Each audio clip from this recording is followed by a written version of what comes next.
할렐루야.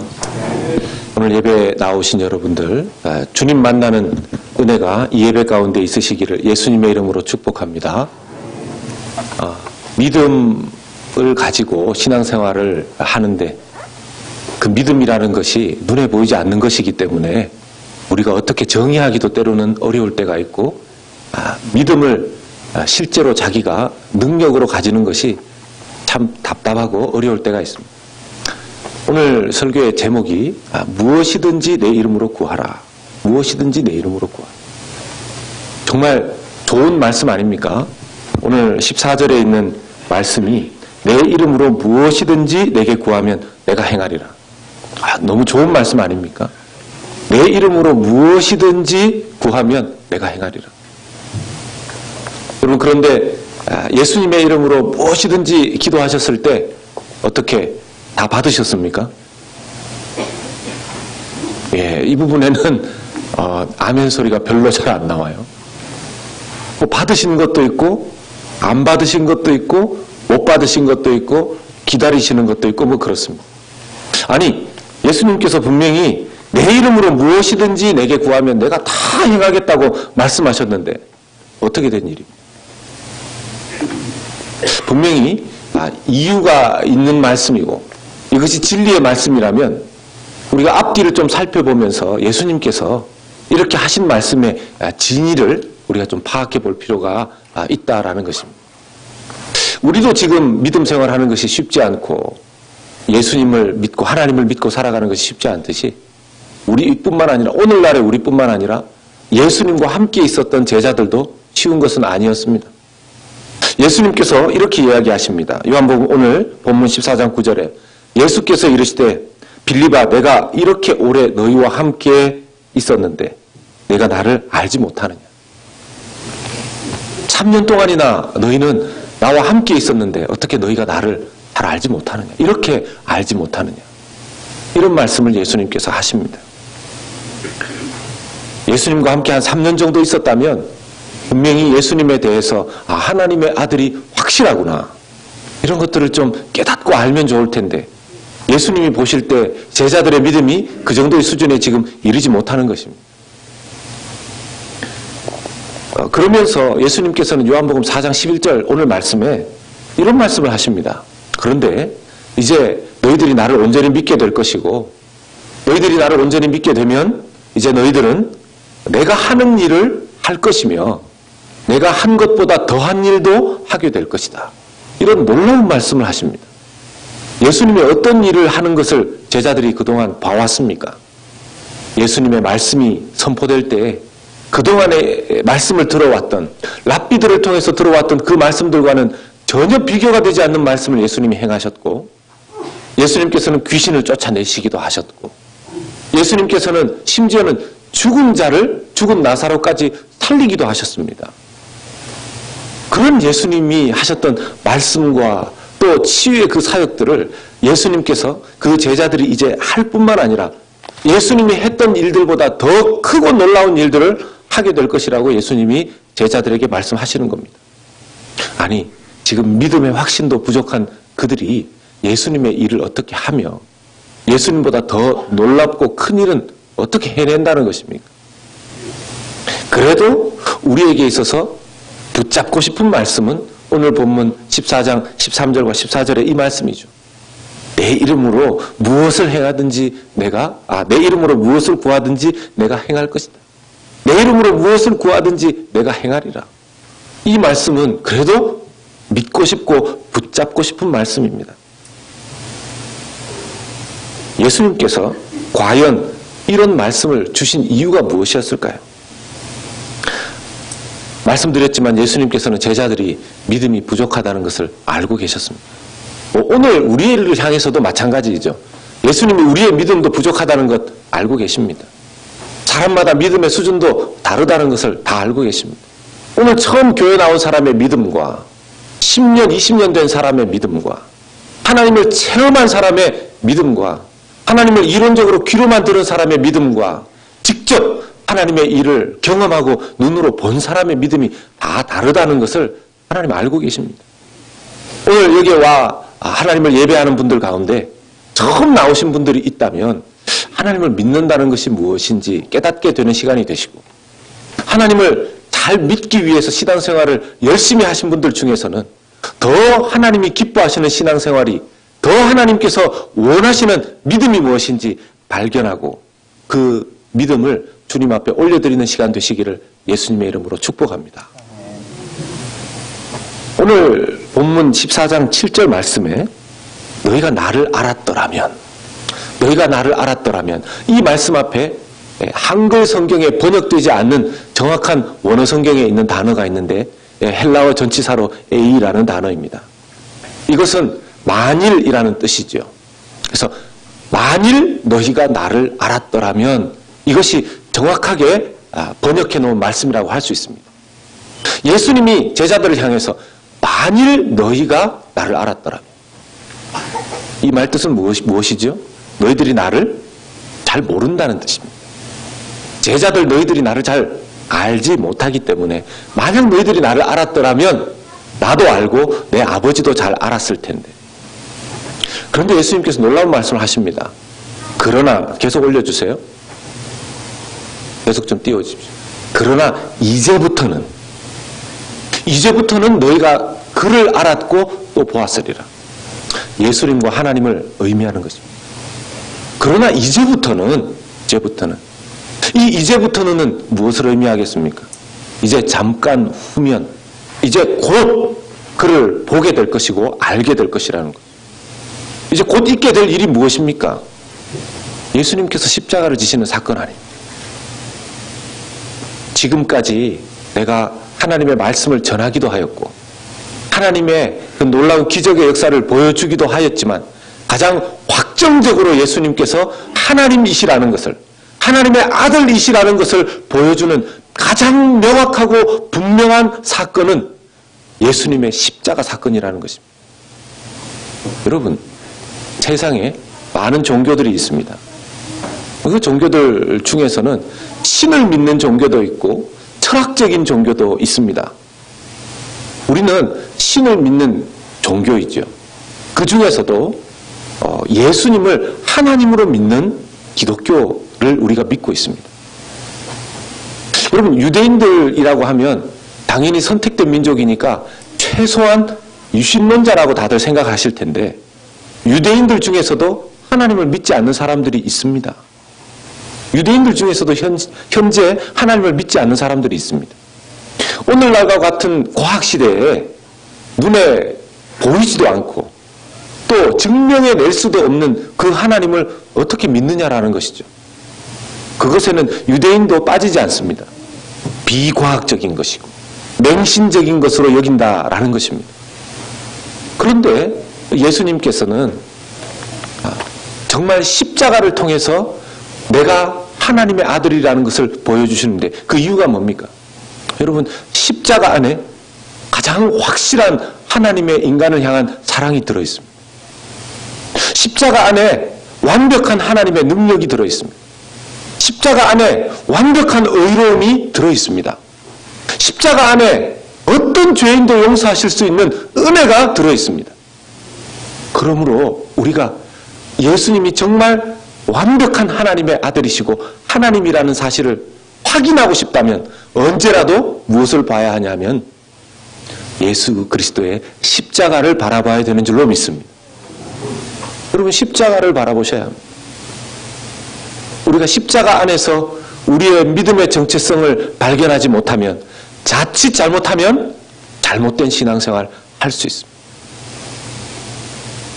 세상 어떤 종교의 교주가, 세상 어떤 종교가 그 신이, 그 신을 따르는, 그 교주를 따르는 그 백성들을 위해서 죽어주시고 다시 살아난 종교가 세상 어디에 있습니까?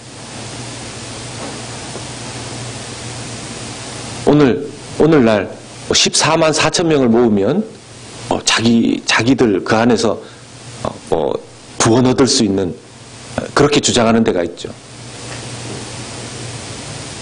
여러분, 그 사람한테 가서 그 사람이 자기가 다시 태어난 신이라고까지 이야기하고, 이게 보니까 그런 그 사이비 이단 교주들은 계보가 있더라고요. 족보가. 늘 참 어떻게 그렇게 이어서 나타나는지, 그런 사람들 어떻게 그렇게 믿는지 모르겠습니다. 자기가 교주라고 이야기하는 그 사람, 누구를 위해서 죽을 수 있을까요? 누구를 위해서 희생할 수 있을까요? 어디에서 그 사람이 정말 하나님이, 신이 인간을 사랑한다고 말할 수 있겠습니까? 눈에 보인다고 해서, 손으로 만져진다고 해서 확인도 안 된 그런 사이비 이단 교주를 따라가는 것은 참 어리석은 일이라고 생각이 됩니다. 예수님께서 우리에게 보여주시는 자기가 하나님의 아들이라는 가장 큰 증거는 십자가 사건임을 우리에게 다시 한번 말씀해 주십니다. 그러면서 예수님께서 이제 너희들이 나를 그 십자가 사건을 통해서 하나님의 아들이라는 것을 확실히 알게 될 것이다 말씀하는데, 제자들이 그래도 깨닫지 못합니다.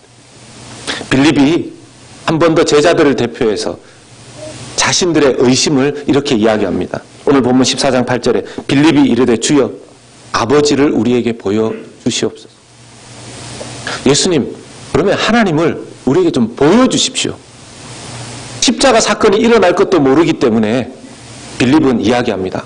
하나님을 좀 보여주시면 안 되겠습니까? 우리가 지금 하나님을 볼 수가 없습니다. 그런데 이 빌립의 이야기는 오늘날 우리의 이야기입니다. 하나님이 보이지 않습니다.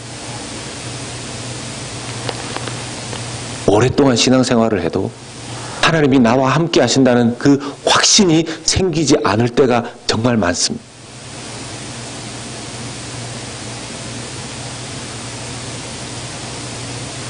예수님께서는 내가 아버지 안에, 아버지가 내 안에 계시기 때문에 내가 하는 모든 말과 내가 하는 모든 행동들이 다 하나님을 드러내는 것이다, 이렇게 말씀하십니다. 제자들의 입장에서는 알쏭달쏭하죠. 예수님께서는 이제 제자들에게 너희들이 무엇을 구하든지 내가 행할 것이다 라는 그 말씀을 주시기 전에 한 가지 말씀을 더 하십니다. 바로 그것이 내가 아버지 안에, 아버지가 내 안에 살고 계시다라는 것입니다. 여러분, 이게 무슨 뜻입니까? 알 듯 말 듯 합니다. 예수님께서 하나님 아버지 안에, 하나님 아버지 안에 예수님께서 사신다는 그 말씀. 이걸 우리가 좀 더 쉽게 풀어서 설명해 보자면, 예수 그리스도의 그 삶 안에 하나님께서 살고 계시다는 것입니다. 예수님의 삶을 통해서 하나님께서 살아가고 계신다는 것입니다. 제자들이 예수님을 믿는다라면 이 말씀이 이렇게 이어지게 됩니다. 여러분, 요한복음 1장 12절의 말씀을 아실 텐데요.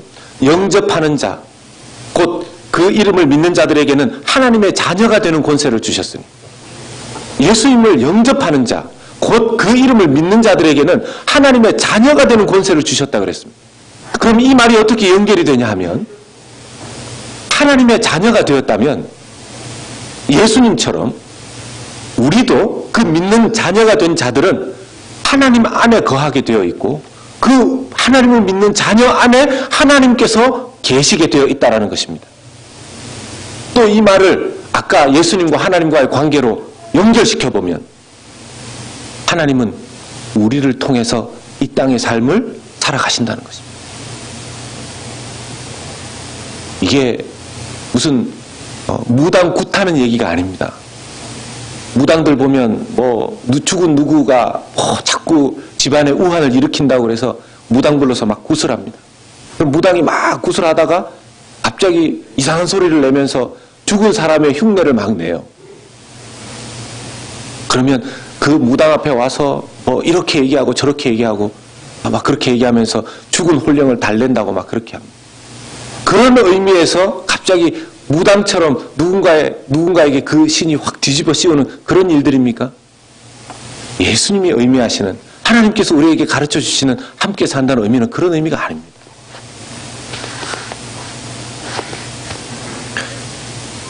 하나님께서 우리 안에 살아가신다는 것, 성령을 통해서 우리와 함께 하신다는 것, 우리가 예수님 안에, 하나님 안에 거하고 하나님 안에 우리의 삶이 있다라는 것, 이것을 좀 더 인격적으로 잘 이해할 수 있는 방법이 무엇일까요? 우리가 참 신앙의 착각 속에서 살아가는 부분들이 많은데 오늘 우리가 함께 예배하는 가운데 우리가 좀 깨어날 수 있기를 원합니다. 하영록 목사님이라는 분이 계십니다. 제가 가끔씩 말씀을 드렸는데 영어 이름이 팀 하스인데 자기가 경영하는 회사 이름도 팀 하스입니다. 미국의 100대 건축 회사 가운데, 건축 설계 회사 가운데 젊은이들이 가고 싶은 100대 회사 안에 이 팀 하스라는 회사가 들어있습니다. 이 팀 하스 하영록 목사님은 한국의 부산에서 태어났습니다. 자기 아버님이 목사님이셨는데 부산의 용호동이라는 곳에서 사역을 하셨죠. 그때 당시에 부산 용호동은 나병 환자들, 한센시 병이 걸린 사람들이 거주하는 곳이었습니다. 그러니까 하영록 목사님의 아버지의 그 목회지는 이 나병 환자촌이었던 것이죠.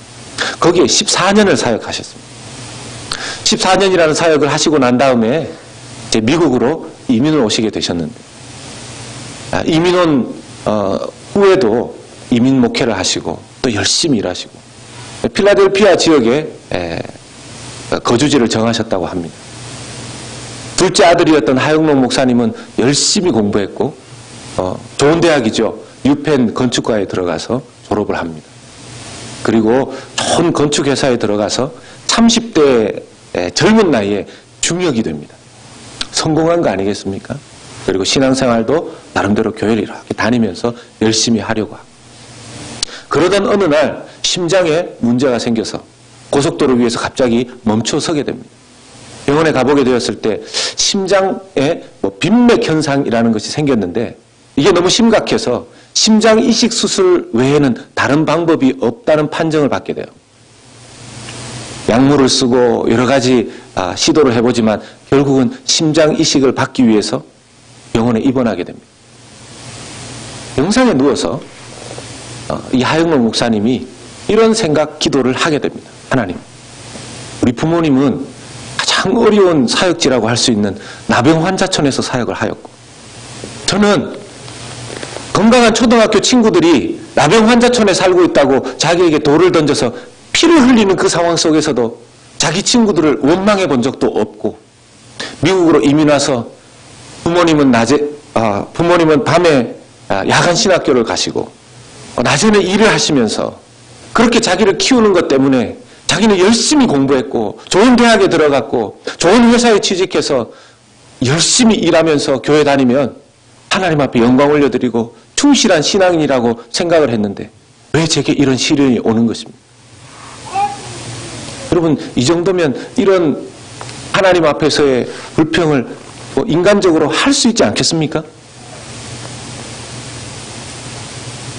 그러면서 아무 대답이 없는 하나님을 향해 병상에 누워서 그가 성경을 읽기 시작합니다.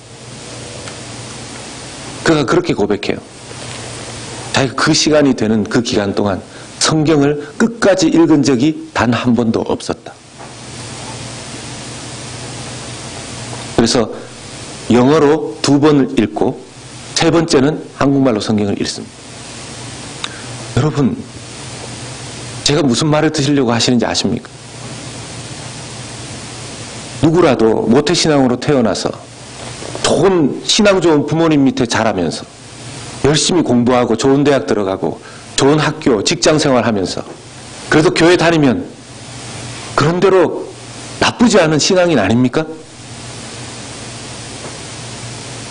그런 신앙생활 하는 사람에게 일어난 그의 신앙의 또 다른 면을 볼 때 한 번도 끝까지 성경을 읽어본 적이 없다라는 것입니다.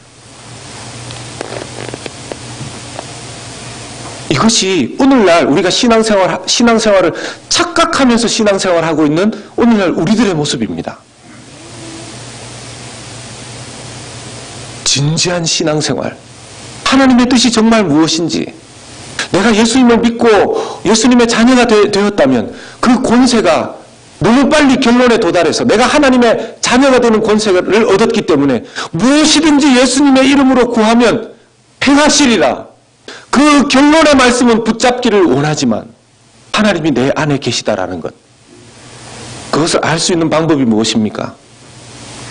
하나님의 말씀이 자기에게 진지하게 성경을 끝까지 한 번도 읽어본 적이 없는 그런 신앙생활을 하면서 우리가 이 정도면 그래도 내가 하나님 앞에 성실하고 열심인 거 아닙니까? 라고 반문하며 살아가는 것이 오늘날 우리의 모습이라는 것입니다. 그가 3번 정도의 성경을 진지하게 읽고 난 다음에 우리가 그냥 스쳐 지나가면서 읽는 정도가 아니었겠죠. 자기의 생명이 촛불처럼 꺼질 수도 있는 상황이었기 때문에 그렇게 진지하게 성경을 읽고 깨닫습니다. 아, 성경이 말하는 하나님의 뜻은 이것이구나. 하나님은 정말 사랑이시구나. 나는 하나님을 정말 사랑해야 되겠구나. 또 하나는 하나님은 그 마음으로 이웃을 사랑하기를 원하시는구나. 나는 이웃을 사랑해야 되겠구나. 그것을 그렇게 3번의 성경을 영상에서 읽으면서 깨닫습니다. 여러분, 지금 하영록 목사님이 깨달은 이 내용이 어려운 내용입니까? 늘 들었던 내용이지 않습니까? 우리도 늘 듣는 내용이지 않습니까? 그런데 우리가 그냥 스쳐 지나가듯 알고 있는 이 내용과 그가 직접 하나님의 뜻으로 받아들인 이 정신은 완전히 그의 인생을 다르게 살게 합니다. 영상에서 기도합니다. 하나님, 살려주신다면 다시 회사를 설립해서 이웃을 섬기는 회사를 만들겠습니다. 이웃을 돕기 위한 회사를 만들겠습니다. 하나님께서 심장 이식 수술을 허락하십니다. 심장을 허락하십니다. 그리고 잘 다니고 있던 회사를 이제 정리하고 나와서 자기의 회사를 설립을 하죠. 거라지에서, 차고에서 컴퓨터 한 대 두고 자기하고 함께 시작해 보겠다는 동업자 한 명하고 같이 시작합니다. 여러 곳에 이메일을 보내서 지금 수주를 따내야 되는데 연락이 잘 오지 않다가 기도하는 가운데 한 군데에서 연락이 옵니다. 놀랍게도 미국의 신용카드 회사 중에서 업계 2위에 해당되는 회사에서 연락이 와요. 건물을 하나 짓는데 그 여러 개의 건물 중에서 한 건물에 설계 감리를 해달라는 것입니다. 회사에 가서 부사장을 만납니다. 젊고 아주 건강한 부사장인데 그에게 말합니다. 저는 심장 이식 수술을 한 지 얼마 되지 않았고 혹시라도 어떻게 될지 모르기 때문에 제 동업자가 이 일을 계속해서 열심히 주관할 것입니다. 그리고 자기의 회사가 이제 설립된 지 얼마 안 됐지만 최선을 다할 것이고 그 회사의 창업 정신을 그가 설명해 줍니다. 그리고 그 작은 그 건축 일을 잘 끝내는데 그 이후에도 그 회사가 계속해서 이 팀 하스에게 일을 줍니다. 2년 후에 갑자기 비서에게 이 부사장의 비서에게 팀 하스로 이 하영록 목사님에게 전화가 오는데 그 신용카드 회사의 부사장이 죽었다는 거예요. 장례식에 참석해 달라고 하는 그런 전갈이 옵니다. 하영록 회장은 사장이 너무 놀라죠. 건강하지 않은 모습을 못 봤는데 어떻게 된 겁니까? 비서가 상황을 설명해 주는데 이미 하영록 회장을 만나던 그때 심각한 암투병을 하고 있었다는 거예요. 그런데 그 부사장이 비서에게 자기가 암투병하고 있다는 걸 알리고 자기의 사장에게만 이 소식을 알린 다음에 비서에게 특별히 이렇게 부탁했다고 합니다. 사장에게도 내가 죽더라도 티마스를 계속 도와주십시오. 내가 죽더라도 티마스를 계속 도와주십시오. 계속 그에게 일을 주십시오. 왜 그러냐고 물어보니까 자기가 생각할 때 자기는 살 수 없을 것 같은데 티마스는 이제 2번째 살게 된 그의 인생과 창업 정신 안에서 정말 저런 사람이 잘 돼야 된다라는 희망을 발견했다라는 것입니다. 그러면서 이런 이야기를 합니다. 그 사람이 꼭 성공했으면 좋겠다. 내가 죽은 뒤에도 나는 그 사람을 통해서 살고 싶습니다.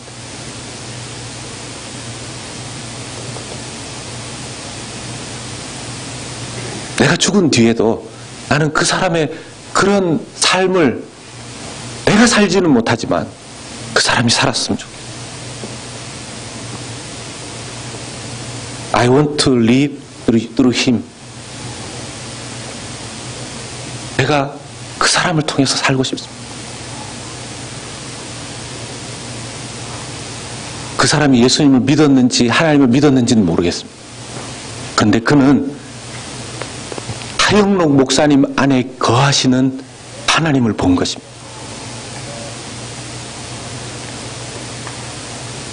여러분 룻기를 아실 텐데요. 룻기를 보면 룻이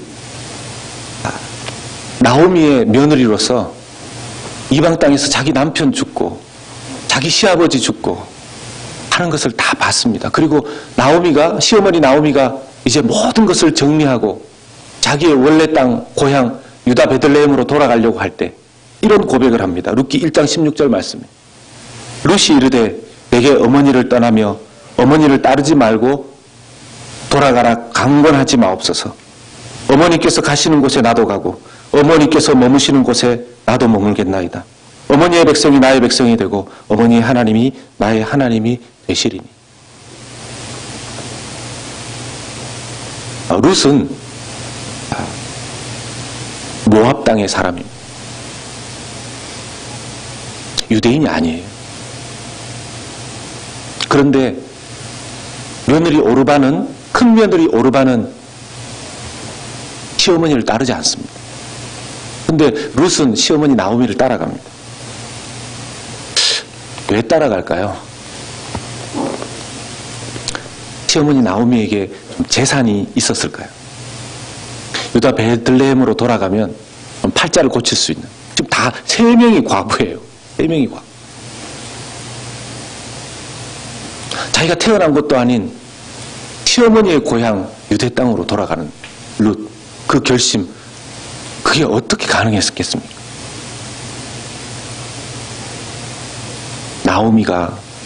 자기 시어머니 나오미가 남편을 잃고 2 아들을 잃고 이제 아무것도 의지할 수 없는 그런 상황 속에서 하나님을 완전히 믿는 모습을 봅니다.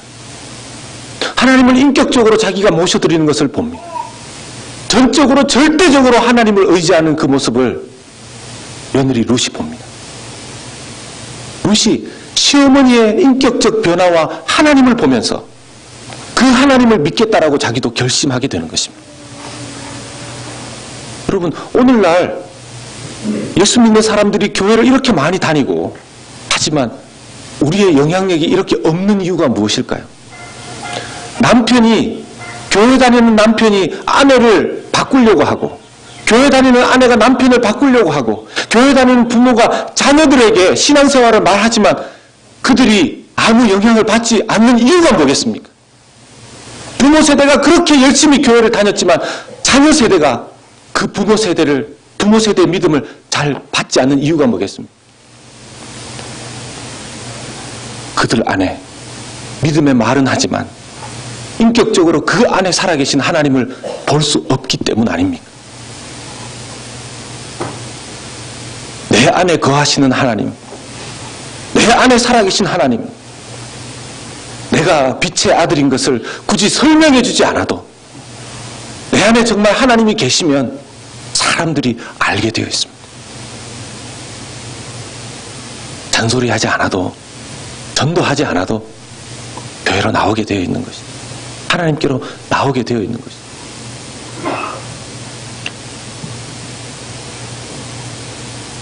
하영록 목사님에게 일자리를 주라고, 내가 죽더라도 나는 그 사람을 통해서 살고 싶다고. I want to live through him. 내가 그 사람을 통해서 살고 싶다고 말했던 그 젊은 부사장처럼 하나님께서 하나님을 믿는다고 하는 우리에게 이렇게 말씀하실 겁니다. I want to live through you. 예수님께서 나는 너를 통해서 이 땅에 살고 싶다. 하나님께서 우리에게 말씀하십니다. 나는 너희들을 통해서 이 땅을 살고 싶다. 우리가 하나님을 기쁘시게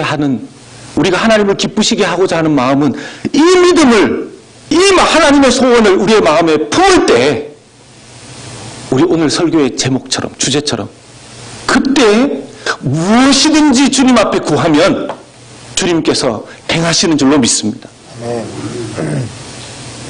우리의 마음 안에 우리 자신의 영광을 위해서, 우리 자신의 야망을 위해서, 우리가 품고 있는 그 우상을 위해서 기도한들 그것이 응답되어져 봤자 우리가 더 영광스럽게 되고 우상에게 더 가까이 나가게 되는 그런 결과라면 하나님께서 그 기도를 응답하시지 않는 것이 하나님의 응답이 되는 것이죠. 그런데 하나님께서 내 안에 나를 통해서 이 땅을 살기를 원하신다라면 그 마음을 품고 주님 어떻게 해드리는 것이 주님의 영광을 위한 일입니까? 우리 주변을 돌아보면 어떤 사람들은 어려운 상황 속에서도 하나님의 기도의 응답들을 받고 하나님께 영광을 돌리는 간증자의 삶을 삽니다. 그 사람들의 특징이 무엇입니까? 하나님의 영광을 위해서 구했고 하나님을 기쁘시게 하기 위해서 구했고 그런 사람들이 응답되어지는 것이 우리가 보기에도 믿음의 양심 안에서 옳은 것이 아닙니다. 사랑하는 여러분, 말씀을 마무리하겠습니다. 정말 내 안에 주님께서 살고 있는지, 아니면 그 하덕규 목사님 옛날에 시인과 촌장일 때 불렀던 그 이후인가요? 하덕규 목사님 불렀던 가시나무새라는 노래에 있습니다. 내 속에 내가 너무도 많아. 당신의 쉴 곳 없네. 내 속에 하나님이 거하시는 것이 아니라, 하나님의 소원이 거하시는 것이 아니라, 내 속에 심지어 가시, 내 속에 심지어 우상, 이런 것들이 너무 많아서 주님이 거하시는 것이 보이는 것이 아니라 세상이 우리를 보면 우리를 보기 싫어하는 그런 것들이 우리 속에 있을 수 있단 말이죠.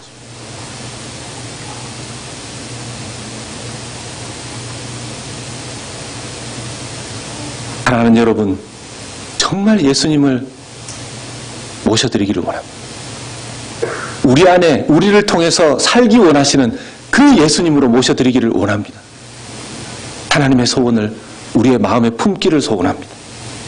그리고 예수님 전하는 그 예수님을 우리의 말로 뿐만 아니라 우리의 삶으로 정말 우리 속에 계신 것을 보여줄 수 있는 그 믿음으로 살아가는 저와 여러분들 되시기를 예수님의 이름으로 축복합니다. 아멘.